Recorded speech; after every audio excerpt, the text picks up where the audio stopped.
Hi out there in the YouTube world, this is video number 22 in my Nakshatra series, and it is on Shravana.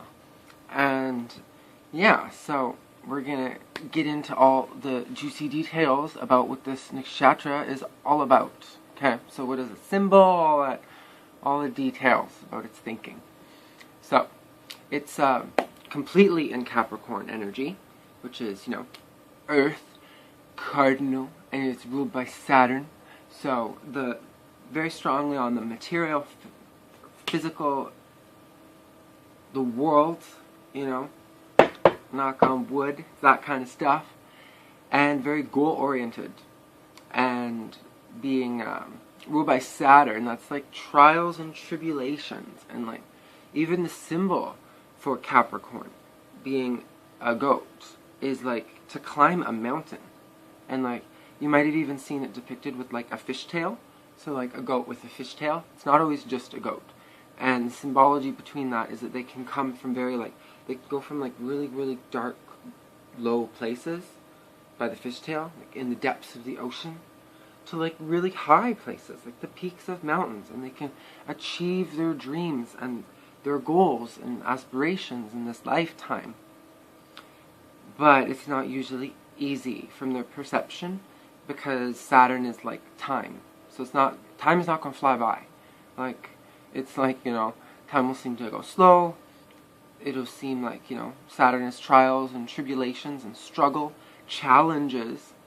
So, even though they can make it to really high positions, and like people who are like managers and bosses and all that, usually are Capricorns. Not necessarily Shravana, but Capricorns, so, because they have, or at least strongly influenced by Capricorn energy.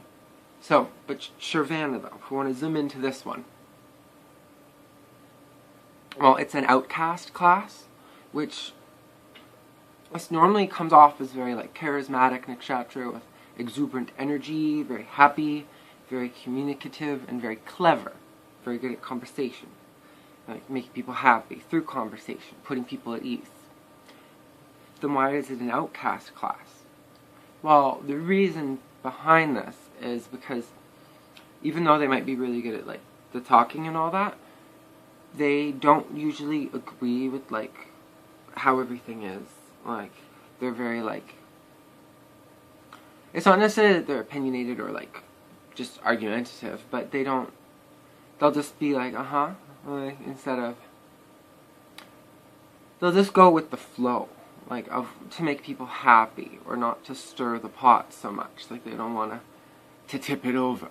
Like, they want things to remain balanced in that way. So, yeah, they have the outcast class just because in their deep inside, they don't really have the conformity. Like, they can get along and go with the crowds and do all the fun stuff, but deep inside, they're still kind of like, yeah, should have stayed home today. People are draining. You know what I mean? Like, it's outcast class. Not a bad thing. It's just a part of their nature. And then it's natured nature. So, like, is it diva, human, or demon? Well, it's good. So, benefic, because it's diva, or godlike. And so this is going to draw more, like, positive, benefic influences to them in their lifetime. Like, just good, right? Its ruler is the moon, so we have to remember everything about Capricorn. But we're putting the moon here, so like nurturing, mother figure,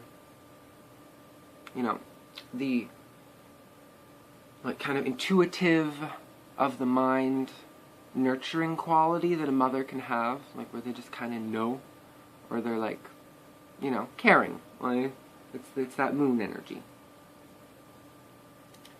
And, yeah, it's also, like, emotional responses. So, like, our emotional side. So it makes it a little more emotional.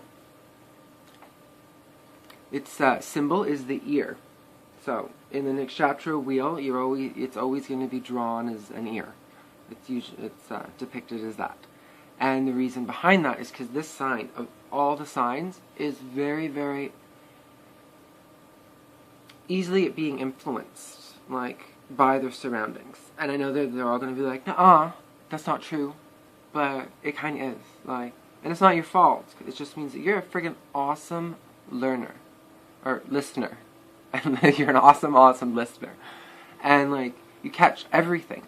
And knowing all those details, you've stored that information, and you're very good at using that information.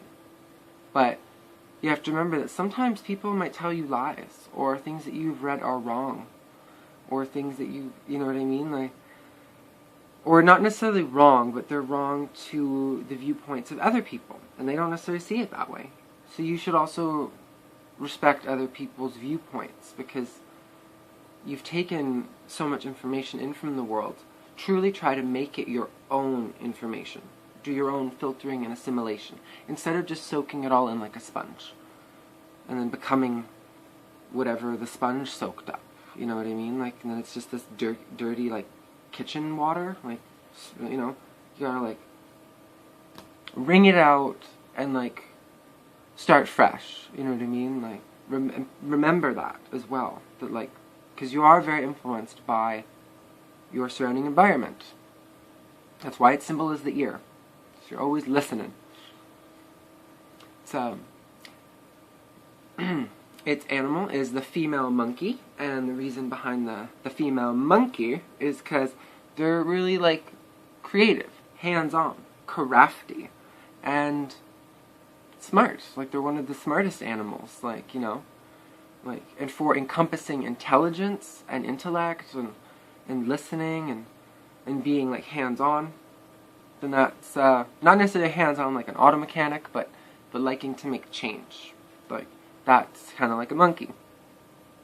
And for, like, animal compatibility, it would do well with other monkey nakshatras. Which I don't know which ones have the rulership or the animal nature of monkey, but you can Google it and find it out. It's pretty simple. Yeah, myths associated with this. Well, its name directly translates into two very different meanings. Like, okay? The ear, as I already mentioned, and the one who limps. So you might got a bit of a limp or something. I don't know really, like, why it was given that. Like, maybe if you have a bunch of planets here, you might notice that you have some kind of limp. And I'm not judging or saying that that's wrong. Maybe that's cute. So it gives you a little personality, uniqueness. Like, you know, all things in this world don't have to be perceived as bad. Even bad things. You can shine a good light on them, and it instantly changes it. You know what I mean? Like, all it takes is a little candle to light up a room. You know what I mean? Yeah, main ideas that are associated with Shravana are to hear, learning, and listening. One who listens to with respect by others. Love of scholarship. And they have a love of all branches of learning. Oral transmission. So, like, they're very communicative, very talkative. Yeah, they're never boring in a conversation. And meditation. So there is an inner listening and meditation. So, like, when you're alone and you can totally block out the blah blah blah blah blah blah blah of the world, meditation can be very, very beneficial for this sign, to still the mind of the chitter chatter of the people. To turn the TV off once in a while, and be okay with quiet and stillness, and just being happy. Like, it doesn't have to be words to be happy. You can just be. You can just be happy. That's a little note for people with this side. You know, it doesn't always have to be busy, busy, busy, busy, busy. And maybe you know that, because it says that this is associated with inner listening or meditation. A fringe dweller. So, yeah, maybe they do like to have their alone time once in a while to tune out the world. But if you don't have time, try to give yourself the time to do that. Traits associated with the sign they are logical, reasonable, and calculative. They have positive thinking towards higher goals, and they favor prosperity. So they have very benefic influences, because it's a diva class, right? Or diva nature and outcast class. And they should seek good company of others, or they could become susceptible to taking on the other's negative influences. So, not intentionally, but if you're hanging out with a bunch of crackheads, well, maybe you're turning into a crackhead. It's not your fault, but don't hang around with those kind of people. Put yourself around people that have energies that you want to assimilate into you. Because when you are around them, you're going to assimilate them into you. Like, everyone does that to some degree, but your sign more so. Because you're actually listening. Some signs don't even listen. Like, even if it's a one-on-one conversation, they'll just be like, not paying attention to what you're saying. Like, you listen, so make sure that you're listening to good people.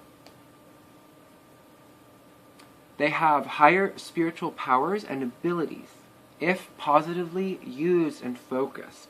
So, like I was saying, that they have very good hearing abilities. You just have to learn to focus that.